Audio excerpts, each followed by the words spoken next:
Let's speak to Kate Smurthwaite, who is a feminist writer. Kate, hi, how are you doing? Not too bad, Nicky, how are you? Well, fine. What do you make of what he says? We've heard this before, not just from him, but we've heard this as not a justification, but as an explanation. It's not difficult for a woman to make a man hit her because, that sort of verbal dexterity, it gets me all wound up, it gets me all frustrated, and it's the only way that I can express myself. What do you make of it?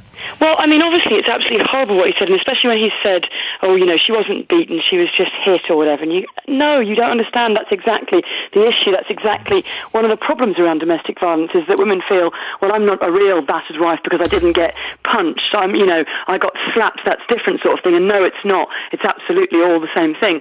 I mean, on the one hand, I do think in a way, it's good that he's come out and said these things because it really does show up the attitudes that are out there. I don't think it's good that he has these attitudes, but I think these attitudes are really quite widespread. We know that 1 in 4 women in the UK is a victim of domestic violence during their lifetime. So clearly these attitudes are out there.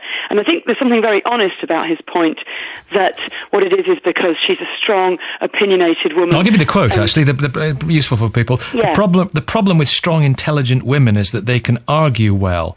And if there's a time where you can't get a word in, and I lashed out, I couldn't end the argument. But then I don't recall too many examples of her cabinet ministers lashing out at Mrs. Thatcher around the table. Right, exactly. And we're in this horrific situation where that's the only way you can end the argument. And there's always a way to end an argument, which is to stand up and walk away. And there's never been anything difficult or complicated about that. And I really am riled by the way he says it's easy for a woman to get a guy to hit her. Well, no, it's not.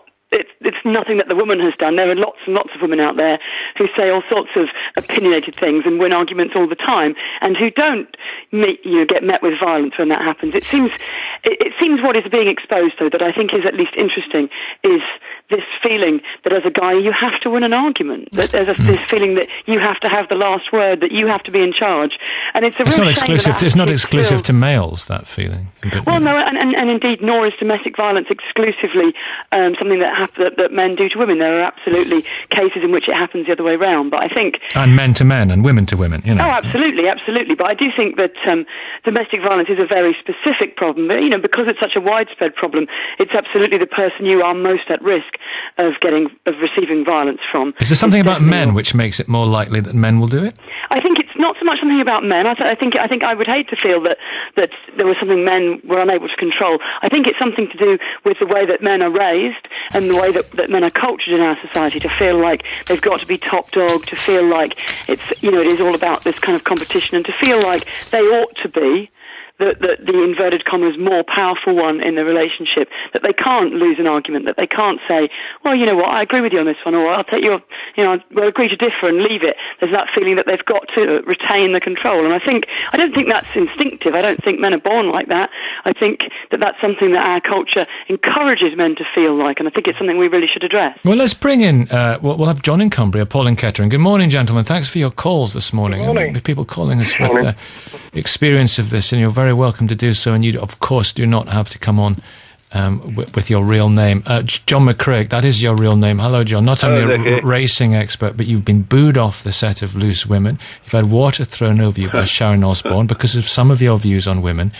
Do you agree that there's something in men's upbringing that always makes them want to have the upper hand? Well, certainly domestically, no. Now, I have never had a row with my wife, the Booby, in all the time we've been married. Your wife, the what? With my wife, the Booby. We never, ever have a row because it's a team effort. There's enough people out there who hate me. I'm fighting and arguing all my time outside the home. And this should apply to everyone listening to 5 Live now. Think, what are you arguing and fighting with your partners with? Whether it's a man and a man, a woman and a woman, or a husband and a wife, or a husband and a mistress, why argue with them? There's enough fights to be had outside, so we never, ever argue. If you want to sort of cool down a bit, take the dogs out for a walk. Well, if you can have a dog, so the Booby's always up Primrose Hill with our dogs, you could argue. But there's no point in arguing. There's nothing to win. There's no macho machismo that you're superior. We don't argue. I happen to be the team captain in our house. We've got 3 dogs and a cat, and I got those 4 votes as well. But it's a question of respect, of taking the other person's point of view, and realizing there's other people to argue with. There's other fights to be had. Why do people hit their partners? Why do people hit their partners? It is disgusting. It is absolutely disgusting. I think, as the lady was saying beforehand, it's a sort of a feeling that they're inferior if they're reduced to getting their own way by hitting someone. And it's the same as a woman hitting a man. It's just the same. Although it's far worse, of course, when a man hits a woman. But it's a sign of failure. Why is it worse? Inferiority. Why is it worse when a man hits a woman than a woman hits a man? Well, because of the actual violence and the pain that can be inflicted, the sheer force that a man's got that a woman hasn't. But surely the real pain is in your heart. Well, if it's someone you love, isn't it? Of course it is. Also be physical. Well, let's hear Paul. Paul, your ex-wife used to hit you, Paul, didn't she? Well, yes. Nicky, it is so unnecessary. You haven't got to argue and fight with your partner. It's a relationship that you're a team effort. So get together and say, we're not going to do this. There's nothing wrong with arguing. We all have arguments with our partner. Kate, we all have arguments with our partner. Yeah, we absolutely do. About what? I'm sorry to interject, but it does. On the one hand, John is saying it's never justified. But on the other hand, he's saying, in his relationship, he's always in charge and he calls the shots and all this kind of stuff. And it's exactly that attitude that the man feels he has to be in charge and then uses this very unpleasant, derogatory term to describe his wife that we've seen over and over again. And I mean, of course, there's no justification for violence. But to be honest, I think there's no justification for treating your wife in the way that we've all seen that John does on that television show. It's really very unpleasant, especially with the nasty nickname and all this kind of stuff. It's not acceptable, and it is absolutely a part of that spectrum that includes violence. And if attitudes like that are allowed to continue, it's largely unsurprising that men whose wives don't tolerate that sort of behaviour, it can turn violent. I think it's very dishonest not to just sort of face up to that. There's nothing to face up to. If you're a happy partnership, you consider and care for each other. You haven't got to have other fights. See, when you don't have them, couldn't you address your wife respectfully? Would that be too much to ask? I'm totally respectful of the booby, totally. But you're calling her the booby. Yeah, but you're saying, isn't it? You're saying you've got to fight and argue to prove that you're happily married. I'm saying you've got to be respectful to her. Of course I am. And you're clearly not, because why would you refer to her as the booby? The booby is a South American bird that squawks a lot and flaps around South American runways. I know exactly why you say it, because you say it all the time. Well, she is the booby.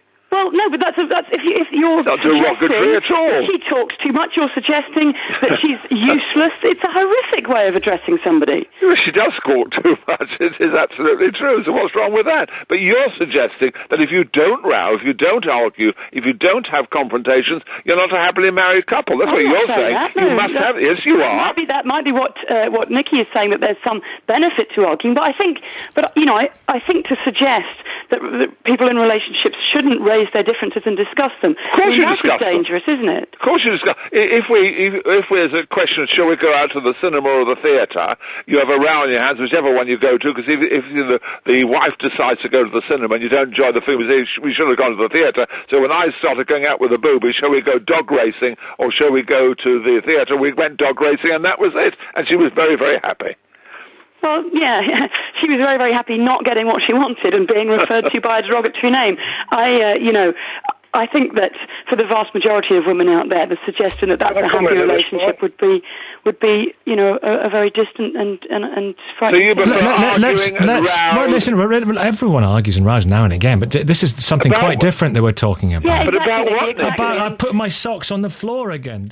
Whatever. Puts it right. It doesn't matter when you're together, when you're in love together, when you're a partnership. No row matters, and he's absolutely right. Let's have Michelle. A minute ago, you were saying we shouldn't have rows, and now you're saying we should, but they don't matter. I'm not saying we should. Don't twist the words as you're always doing, dear. Don't do it. Oh, dearie me. Well, I'm just kind of starting to understand how your relationship works when you use patronising language like that, isn't it? Well, you deserve it.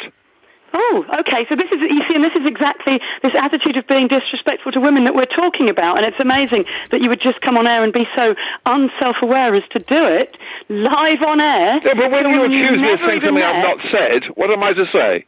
What are you supposed to say? Well, obviously you're supposed to use my name rather than calling me dear. I mean, how hard is that? It's not particularly complicated, is it? What is your name?